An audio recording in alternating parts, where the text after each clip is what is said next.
you thought was awful. Oh, same game. How about Myles Garrett, who is just on an absolute tear? Sack. He's going to break the record on the Browns.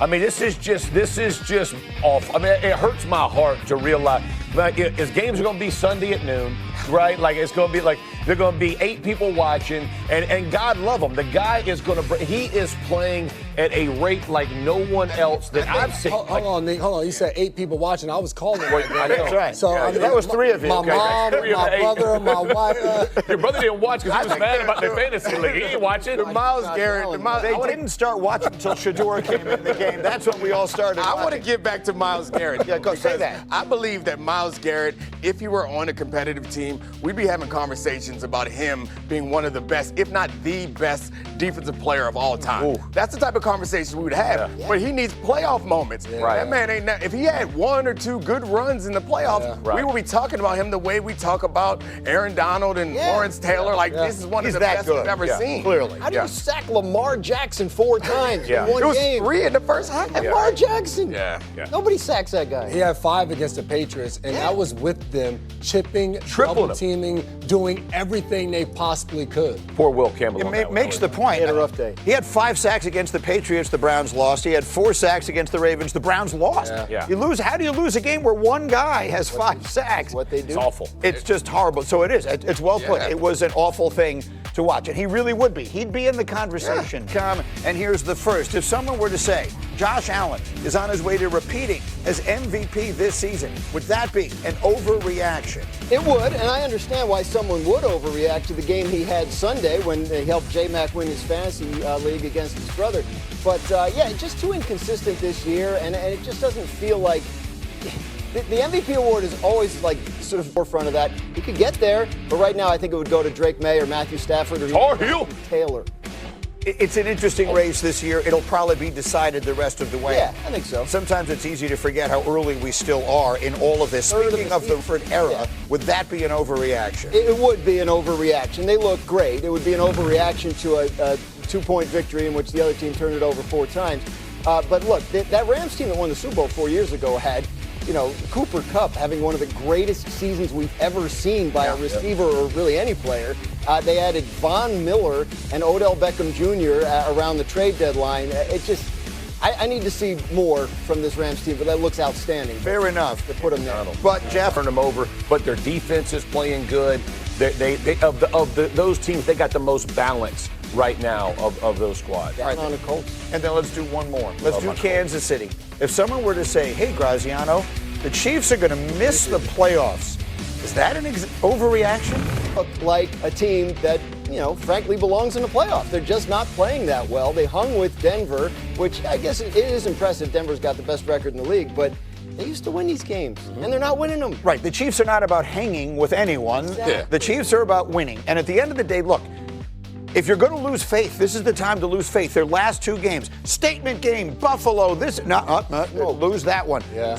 Bye week. Andy Reid never loses off a bye week. Statement game, Denver. They lose that one too. And to Graz's point, the Broncos just look like the better team. Yeah, and they've been in these games close at the end, and you expect the difference to be there, to be the most clutch quarterback we've ever had in Patrick Mahomes to come through in those situations. And you expect Andy Reid and Steve Spagnuolo to dial up the right blitzes at the right time. They aren't getting those plays yet. And when you look at how many games they have left in the wild card tiebreakers that they do not have, like, they're in a real bad spot. They may be able to lose one more game of the remaining few, which they lose coming up against the Colts, which is a formidable opponent, the best team in the AFC, right, or second best if you're giving it to the Broncos.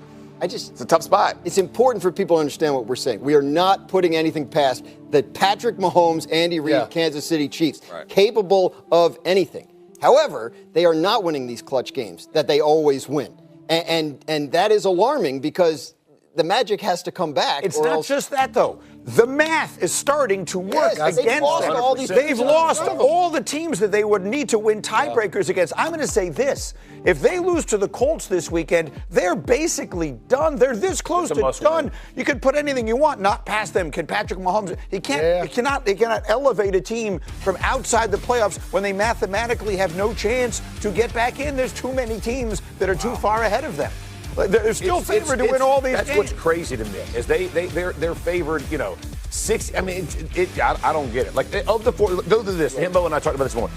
Denver, Buffalo, Philly, and the Chargers. Those 4 games, the Chiefs had led 11 minutes of all 4. 11 minutes. Yeah. Right. Like, when do we talk about the when it's over? Like until it's over mathematically. Yeah. We can't count them out. It's such a hard conversation because the truth is you're betting on Andy Reid and Patrick Mahomes. Yes. That's the facts of it, right? Spag's going to put a great defense out there, but you're betting on those guys figuring it out. And right now, neither of those guys are in their bag and playing their best. And that's a problem. And it's because we've seen it. And now, to you guys' point, you look at the tiebreakers, and we're looking at the Chargers, who's already beat them. We're looking at the Jaguars, who already beat them. But then you ask yourself the question, if it comes down to from this point in the season, moving forward, who do I have more faith and more hope in that's going to go on a run and be able to make the playoffs? Do I think the Chargers are going to sustain with their offensive line issues? Do I believe in Trevor Lawrence that he's going to continue and get the Jags in the playoffs? Or do I think that Patrick Mahomes and the Chiefs are going to go on a run and be able